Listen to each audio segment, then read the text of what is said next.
ഇന്നൊരു സദ്യ സ്റ്റൈൽ അവിയൽ ഉണ്ടാക്കാം. സാധാരണ നമ്മൾ വീട്ടിൽ ചോറിന് കറിയായിട്ട് ഉണ്ടാക്കുന്ന അവിയലല്ല, ഇത് സദ്യ സ്റ്റൈലാണ്. എന്താണെന്ന് വെച്ചാൽ കുറച്ചധികം വെളിച്ചെണ്ണയും തേങ്ങയൊക്കെ ചേർത്തിട്ടാണ് നമ്മളിത് ഉണ്ടാക്കുന്നത്. അപ്പോൾ സാധാരണ നമ്മൾ ചോറിന് കറിയായിട്ട് ഉണ്ടാക്കുന്ന അവിയൽ നേരത്തെ തന്നെ ചെയ്തിട്ടുണ്ട്. അതും സദ്യയിൽ ചെയ്യാൻ പറ്റിയ റെസിപ്പി തന്നെയാണ്. ഇതാവുമ്പോൾ കുറച്ചുകൂടി ടേസ്റ്റ് ഉള്ള രീതിയാണ്. പിന്നെ നമുക്കിപ്പോൾ മാങ്ങയുടെ സീസൺ ആയതുകൊണ്ട് മാങ്ങ ചേർത്തിട്ടാണ് നമ്മൾ അവിയൽ ഉണ്ടാക്കുക. അപ്പോൾ അവിയലിനെ കുറിച്ച് പ്രത്യേകിച്ച് അധികം ഒന്നും പറയേണ്ട ആവശ്യമില്ല. എല്ലാവർക്കും ഇഷ്ടപ്പെട്ട ഒരു കറിയായിരിക്കും അവിയൽ. കൂടുതൽ പല കളറിലെ പച്ചക്കറികളൊക്കെ വരുമ്പോൾ അവിയൽ കാണുമ്പോൾ തന്നെ നല്ല ഭംഗിയല്ലേ, അതുപോലെ കഴിക്കാനും വളരെ ടേസ്റ്റാണ്. അപ്പോൾ കഴിഞ്ഞ ദിവസം നമുക്കൊരു കമൻറ്റ് വന്നിരുന്നു. കൊല്ലത്ത് നിന്ന് തുഷാരയാണ് കമൻറ്റ് ചെയ്തത്. തുഷാരയുടെ മോളുടെ പേരാണ് ഋത്വിക. ഋത്വിക എന്നാണ് പ്രൊനൗൺസിയേഷൻ എന്ന് തോന്നുന്നു. കറക്റ്റ് ആണോ എന്ന് എനിക്ക് അറിയില്ല. അപ്പോൾ കറക്റ്റ് അല്ലെങ്കിൽ ക്ഷമിക്കുക. ഋത്വികയ്ക്കും തുഷാരയ്ക്കും തുഷാരയുടെ ഹസ്ബൻഡ് വിപിനും ഒരു ഹായ് പറയാൻ പറഞ്ഞിട്ടുണ്ടായിരുന്നു. ഹായ് ഋത്വിക കുട്ടി. പിന്നെ നമ്മുടെ അവിയൽ ഉണ്ടാക്കിയിട്ടില്ലാത്ത കുട്ടികൾ, ഇപ്പോൾ കുക്കിംഗ് പഠിച്ചു തുടങ്ങുന്ന കുട്ടികളൊക്കെ ആണെങ്കിൽ എളുപ്പത്തിൽ ഉണ്ടാക്കാൻ പറ്റിയ ഒരു അവിയലാണ്. കുറച്ച് ഉള്ളിയൊക്കെ നന്നാക്കി എടുക്കണം എന്നുള്ള ബുദ്ധിമുട്ട് മാത്രമേ ഉള്ളൂ. പക്ഷേ ടേസ്റ്റ് ആലോചിക്കുമ്പോൾ നമ്മൾ ഓട്ടോമാറ്റിക്കലി ഉള്ളിയൊക്കെ റെഡിയാക്കി പോവും. അപ്പോൾ എന്തായാലും ഈ ഒരു അവിയൽ കണ്ട് ഇഷ്ടമായി കഴിഞ്ഞിട്ടുണ്ടെങ്കിൽ ഉറപ്പായിട്ടൊന്ന് ലൈക്ക് ചെയ്യുക. അതുപോലെ തന്നെ നിങ്ങൾ അവിയൽ ഉണ്ടാക്കിയിട്ട് ആ ഫോട്ടോസ് ഒന്ന് വാട്സാപ്പ് ചെയ്ത് തരിക. അപ്പോൾ നമുക്ക് എങ്ങനെയാണ് നമ്മുടെ സദ്യ സ്പെഷ്യൽ അവിയൽ ഉണ്ടാക്കുന്നതെന്ന് നോക്കാം. അപ്പോൾ നമുക്ക് നമ്മുടെ അവിയലിന് ആവശ്യമായിട്ടുള്ള കഷ്ണങ്ങൾ നോക്കാം. ഞാനിപ്പോൾ എടുത്തിരിക്കുന്ന കഷ്ണങ്ങളാണ് കേട്ടോ പറയുന്നത്. എന്താണെന്ന് വെച്ചിട്ടുണ്ടെങ്കിൽ പല സ്ഥലത്തും പല രീതിയിൽ അവിയൽ ഉണ്ടാക്കാറുണ്ട്. അപ്പോൾ പല കഷ്ണങ്ങൾ യൂസ് ചെയ്യാറുണ്ട്. ഞാൻ കോമൺ ആയിട്ട് യൂസ് ചെയ്യുന്ന കാര്യങ്ങളാണ് എടുത്തിരിക്കുന്നത്. മത്തങ്ങ എടുത്തിട്ടുണ്ട്, ചേന എടുത്തിട്ടുണ്ട്, മുരിങ്ങയ്ക്ക, പച്ചയ്ക്ക, ക്യാരറ്റ്, കുമ്പളങ്ങ, അച്ചിങ്ങ. പിന്നെ നമ്മളിതിപ്പോൾ മാങ്ങ ചേർത്തിട്ടാണ് അവിയൽ ഉണ്ടാക്കുക. സാധാരണ തൈര് ചേർത്തിട്ടും പുളി ചേർത്തിട്ടും മാങ്ങ ചേർത്തിട്ടും അവിയൽ ഉണ്ടാക്കാം. അപ്പോൾ നമ്മൾ നേരത്തെ ഉണ്ടാക്കിയ അവിയൽ എന്ന് പറഞ്ഞിട്ടുണ്ടെങ്കിൽ പുളിയും കാഷ്നട്ടൊക്കെ ചേർത്തിട്ടുള്ള അവിയലാണ്. അപ്പോൾ മാങ്ങയുടെ സീസൺ ആയതുകൊണ്ട് നമുക്ക് മാങ്ങ ചേർത്തിട്ട് അവിയൽ ഉണ്ടാക്കാം. പിന്നെ കൂടുതലായിട്ട് അവിയലിലേക്ക് വേണ്ടത് ഉള്ളിയാണ്. കുറച്ചധികം ഉള്ളി വേണം. ഉള്ളി ചേർത്താലേ ടേസ്റ്റ് കൂടുള്ളൂ. അതുപോലെ തന്നെ നമ്മുടെ തേങ്ങയും. അപ്പോൾ കഷ്ണങ്ങളെല്ലാം ഒരേ വലിപ്പത്തിൽ കട്ട് ചെയ്തെടുക്കുക. ഇപ്പോൾ ഇതുണ്ടോ, നമ്മുടെ അച്ചിങ്ങയും മുരിങ്ങയ്ക്കൊക്കെ ഏകദേശം ഒരേ നീളത്തിലാണ് നമ്മൾ കട്ട് ചെയ്യുന്നത്. പിന്നെ മുരിങ്ങയ്ക്ക വണ്ണം കൂടിയതായതുകൊണ്ട് ഞാനിതൊന്ന് രണ്ടായിട്ട് നീളത്തിൽ സ്പ്ലിറ്റ് ചെയ്തിട്ടാണ് ചേർക്കുക, ഇല്ലെങ്കിൽ കുക്കാവില്ല. അപ്പോൾ ആദ്യം ഈ കഷ്ണങ്ങളൊക്കെ ഒന്ന് കട്ട് ചെയ്തെടുക്കട്ടെ. പിന്നെ ഇതിലേക്ക് നമുക്ക് ആവശ്യമുള്ളത് പച്ചമുളകാണ്. പച്ചമുളക് ഞാനിതിൽ വെള്ളത്തിൽ ഇട്ട് വെച്ചിട്ടുണ്ട്. ഇതിപ്പോൾ എല്ലാം കഴുകി ഇങ്ങനെ ഇട്ട് വെച്ചിരിക്കുകയാണ്. പിന്നെ ധാരാളമായിട്ട് കറിവേപ്പില വേണം. അപ്പോൾ ആദ്യം കഷ്ണങ്ങളൊക്കെ ഒന്ന് നമുക്ക് കട്ട് ചെയ്തെടുക്കാം. ഇപ്പോൾ നമ്മൾ പാൻ ചൂടാക്കാൻ വെച്ചിട്ടുണ്ട്. നമ്മൾ നേരത്തെ ഉണ്ടാക്കിയ അവിയൽ പോലെ എല്ലാ വെജിറ്റബിൾസും മിക്സ് ചെയ്ത് വെച്ചിട്ടല്ല ഇതുണ്ടാക്കുന്നത്. ആദ്യം നമ്മൾ പാനിലേക്ക് കുറച്ച് വെളിച്ചെണ്ണ ഒഴിക്കുക. ഈ വെളിച്ചെണ്ണ ചൂടായി തുടങ്ങുമ്പോൾ നമ്മൾ മുറിച്ച് വെച്ചിരിക്കുന്ന കഷ്ണങ്ങളെല്ലാം ഒരുമിച്ച് തന്നെ ചേർക്കുക. ഇതിൽ മാങ്ങയില്ല, ബാക്കിയുള്ള കഷ്ണങ്ങളെല്ലാം ഉണ്ട്.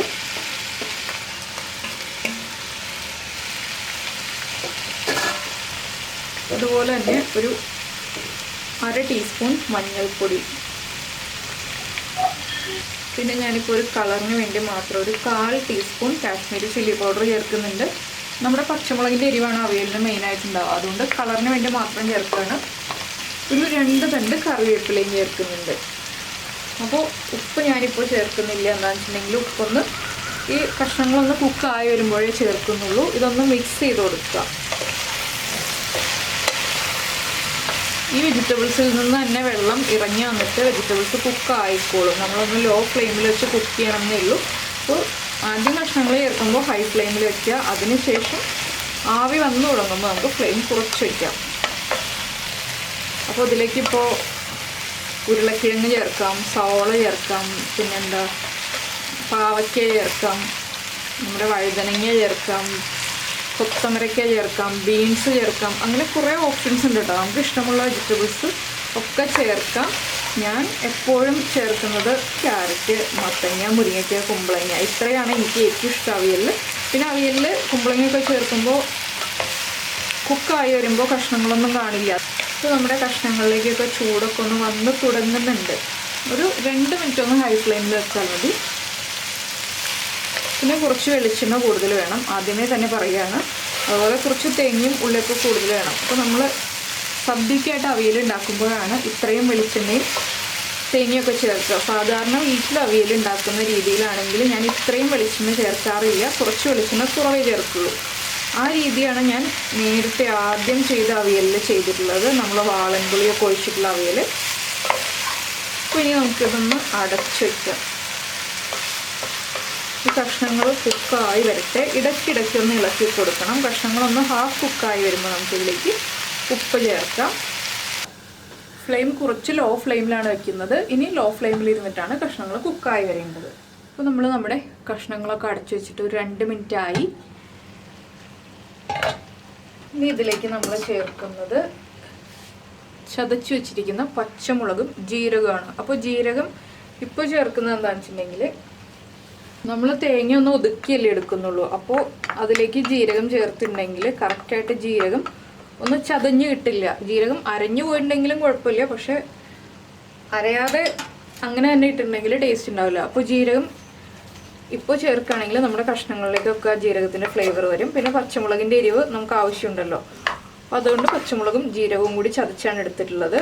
പിന്നെ ജീരകപ്പൊടി ചേർത്താലും മതി കേട്ടോ. ഒരു 3/4 ടീസ്പൂൺ, ഇത്രയും കഷ്ണങ്ങൾക്കാണെങ്കിൽ 3/4 ടീസ്പൂൺ ജീരകപ്പൊടി ചേർത്താലും മതി.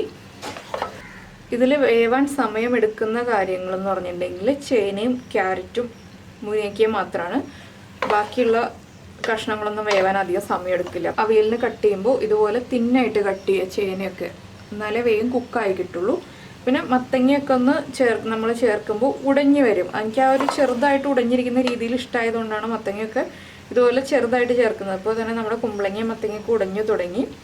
ചില സമയത്ത് നമുക്ക് കിട്ടുന്ന ചേനയ്ക്ക് വേവ് കൂടുതലായിരിക്കും. അങ്ങനെയാണെങ്കിൽ ചെയ്യാൻ പറ്റിയൊരു ഓപ്ഷൻ വെച്ചിട്ടുണ്ടെങ്കിൽ ചേന കുക്കറിൽ 1-2 വിസിൽ വരുന്നത് വരെ ഉപ്പും മഞ്ഞൾപ്പൊടിയും ചേർത്ത് കുക്ക് ചെയ്തിട്ട് അവയിലേക്ക് ആഡ് ചെയ്യാം. അങ്ങനെ ആകുമ്പോൾ ചേന കറക്റ്റായിട്ട് കുക്കായി കിട്ടും. ഇതിപ്പോൾ ഒരു 10 മിനിറ്റ് ഉണ്ടെങ്കിൽ കറക്റ്റായിട്ട് കുക്കാവുള്ളൂ. അപ്പോൾ ഇത് ഇവിടെ ഇരുന്ന് കുക്കാവട്ടെ. ഒരു 3 മിനിറ്റൊക്കെ ആകുമ്പോൾ ഒന്ന് ഇളക്കി കൊടുക്കുക, വീണ്ടും അടച്ചു വയ്ക്കുക. അപ്പോൾ നമ്മുടെ കഷ്ണങ്ങളൊക്കെ ഹാഫ് കുക്കായിട്ടുണ്ട്. ഇനിയിപ്പോൾ നമുക്കിതിലേക്ക് മാങ്ങ ചേർക്കാം. അപ്പോൾ മാങ്ങ ഞാൻ മുഴുവനായിട്ടും കട്ട് ചെയ്തെടുത്തില്ല കേട്ടോ. അതുകൊണ്ടോ ഇങ്ങനെ മാത്രമേ മുറിച്ചെടുത്തിട്ടുള്ളൂ. ഈ സൈഡ്സ് ഒന്നും കട്ട് ചെയ്തെടുത്തിട്ടില്ല.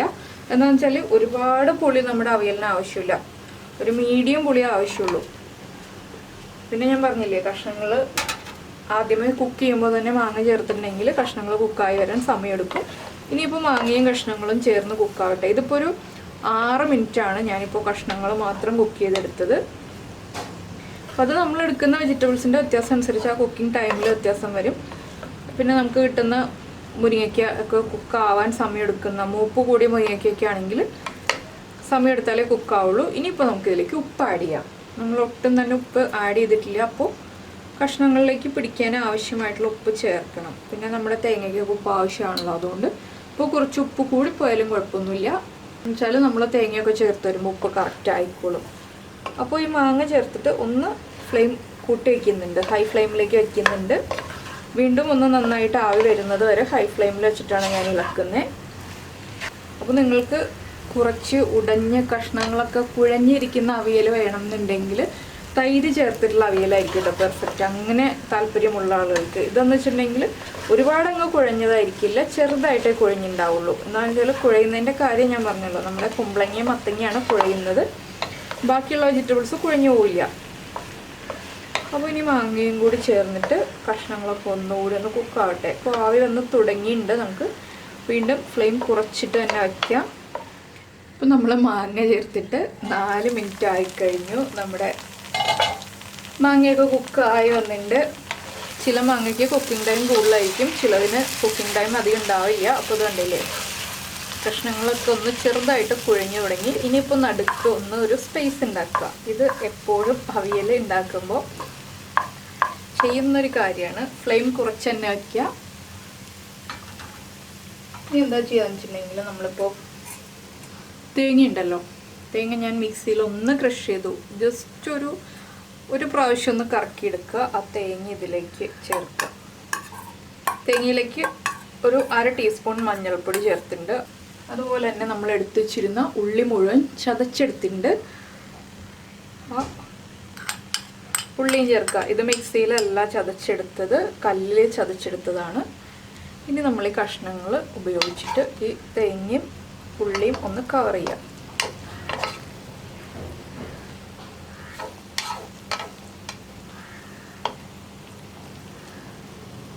ഇനി ഇത് നന്നായിട്ടൊന്ന് ആവി കയറി ഈ തേങ്ങയും അതുപോലെ തന്നെ ഉള്ളിയും ഒന്ന് കുക്കാവണം.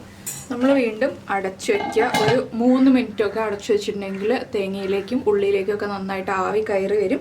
ലോ ഫ്ലെയിമിൽ തന്നെ വയ്ക്കുക. ഒരു 3 മിനിറ്റ് കഴിഞ്ഞിട്ടേ ഇളക്കുള്ളൂ. ഇപ്പോൾ നമ്മൾ ഇളക്കി മിക്സ് ചെയ്യില്ല. ഇപ്പോൾ നമ്മൾ തേങ്ങയും ഉള്ളിയും എല്ലാം ചേർത്തിട്ട് അടച്ചു വെച്ചിട്ട് ഒരു 3 മിനിറ്റ് ആയിട്ടുണ്ട്. ഇനിയിപ്പോൾ നമുക്കൊന്ന് ഇളക്കി മിക്സ് ചെയ്യാം. ഇപ്പോൾ കണ്ടോ, ഇപ്പോൾ മുകളിലേക്ക് നന്നായിട്ട് ആവി പൊങ്ങി വരുന്നുണ്ട്. അപ്പോൾ ചില ആളുകൾ ചോദിക്കാം, നമ്മൾ എന്തുകൊണ്ടാണ് വെള്ളം ഒഴിച്ചിട്ട് പച്ചക്കറികൾ വേവിക്കാത്തതെന്ന്. ഞങ്ങളുടെ ഇവിടെയൊക്കെ വെള്ളം ഒഴിച്ചിട്ട് അവിയലിനുള്ള പച്ചക്കറികൾ വേവിക്കാറില്ല കേട്ടോ. അപ്പോൾ അതുകൊണ്ടാണ്. എനിക്കിതിന് മുന്നേയും കമൻറ്റ്സ് വന്നിട്ടുണ്ട്, ചേച്ചി എന്താണ് പച്ചക്കറികൾ വേവിക്കുമ്പോൾ വെള്ളം ചേർക്കാതെ വേവിക്കുന്നത്, കറക്റ്റായിട്ട് വേവോ എന്നൊക്കെ ചോദിച്ചിട്ട്. നമ്മളിതുപോലെ ചെറുതായിട്ട് മുറിച്ചിട്ട് വേവിക്കുകയാണെന്നുണ്ടെങ്കിൽ കറക്റ്റായിട്ട് വെജിറ്റബിൾസ് കുക്കായിക്കോളും. പിന്നെ ഇതെല്ലാം ചേർത്ത് ഇളക്കി നന്നായിട്ട് മിക്സ് ചെയ്യുക. നമ്മൾ ആ ഒരു മുളക് പൊടി കുറച്ച് ചേർത്തില്ല, അതിൻ്റെയാണ് ഈ ഒരു കളർ വന്നിരിക്കുന്നത്. അപ്പോൾ നമ്മുടെ അവിയൽ റെഡി ആയിക്കഴിഞ്ഞു. ഒരു 99% ആയിക്കഴിഞ്ഞു. ഇനിയിപ്പോൾ ഒന്ന് ഉപ്പ് ചെക്ക് ചെയ്യുക. ഞാനപ്പോൾ പച്ചക്കറികൾ കുക്ക് ചെയ്തപ്പോൾ കുറച്ച് ഉപ്പ് കൂടുതൽ ചേർത്തിട്ടില്ല. അപ്പോൾ നമുക്കൊന്ന് ഉപ്പ് ചെക്ക് ചെയ്യാം. ഉപ്പ് കുറവാണെങ്കിൽ ഉപ്പ് ആഡ് ചെയ്യാം. ഉപ്പ് കുറവാണ്, പുളിയൊക്കെ ആവശ്യത്തിനുണ്ട്, എരിവുണ്ട് കറക്റ്റായിട്ട്.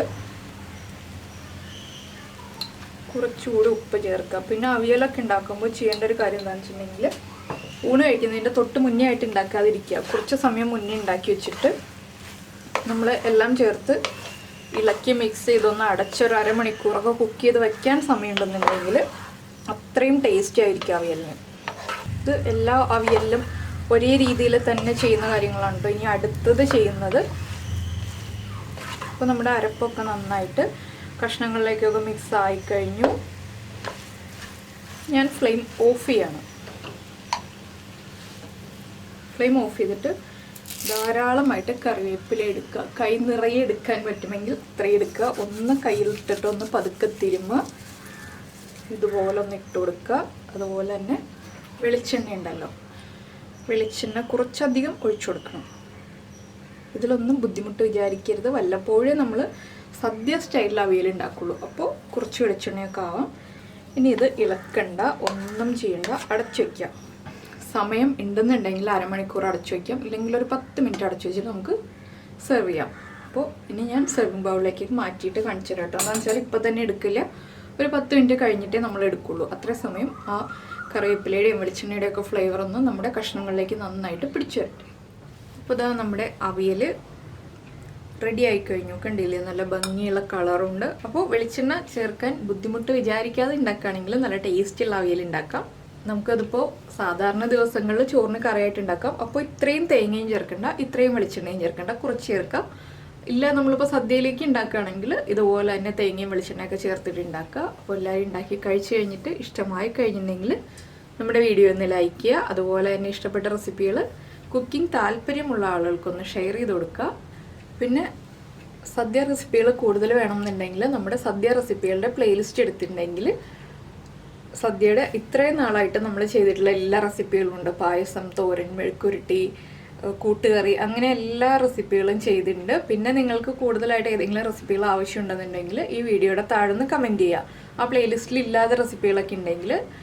പിന്നെ നമ്മുടെ ചാനൽ ആദ്യമായിട്ട് കാണുന്ന ആളുകളാണെങ്കിൽ ഒന്ന് സബ്സ്ക്രൈബ് ചെയ്യുക. സബ്സ്ക്രൈബ് ചെയ്യുന്നതിനോടൊപ്പം തന്നെ ആ സബ്സ്ക്രൈബ് എന്ന ബട്ടൻ്റെ തൊട്ട് റൈറ്റ് സൈഡിലുള്ള കുഞ്ഞു ബെല്ലൈക്കണം കൂടെ ഒന്ന് കുഞ്ഞു ബെല്ലൈക്കണം കൂടെ ഒന്ന് എന്താ ചെയ്യണ്ടേ? ഒന്ന് പറ. സോറി, തെറ്റി മറന്നുപോയി. Sorry please please please please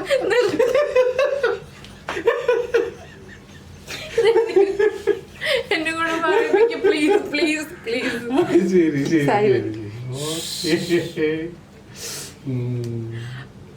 ആ കുഞ്ഞു ബെല്ലൈക്കണം കൂടെ ഒന്ന് ക്ലിക്ക് ചെയ്യുക. അപ്പോൾ ഞാൻ എല്ലാ ദിവസവും വീഡിയോ അപ്ലോഡ് ചെയ്യുമ്പോൾ നിങ്ങൾക്ക് നോട്ടിഫിക്കേഷൻ വരും.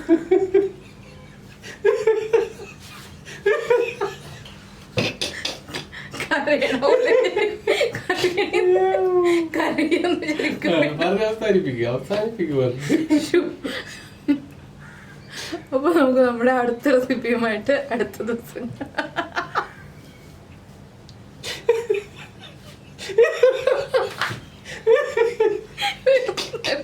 നിർത്ത് പ്ലീസ്. അയ്യോ ശ്രീനോദ് മറ്റേ എന്നെ നിർത്ത്. അപ്പോൾ ഞാൻ എല്ലാ ദിവസവും വീഡിയോ അപ്ലോഡ് ചെയ്യുമ്പോൾ നിങ്ങൾക്ക് നോട്ടിഫിക്കേഷൻ വരും. അയ്യോ അതല്ലായിരുന്നു, ഒന്നുമില്ല. അപ്പോൾ ഞാൻ എല്ലാ ദിവസവും വീഡിയോ അപ്ലോഡ് ചെയ്യുമ്പോൾ നിങ്ങൾക്ക് നോട്ടിഫിക്കേഷൻ വരും. അപ്പോൾ നമുക്ക് നമ്മുടെ അടുത്ത റെസിപ്പിയുമായിട്ട് അടുത്ത ദിവസം കാണാം. ബൈ.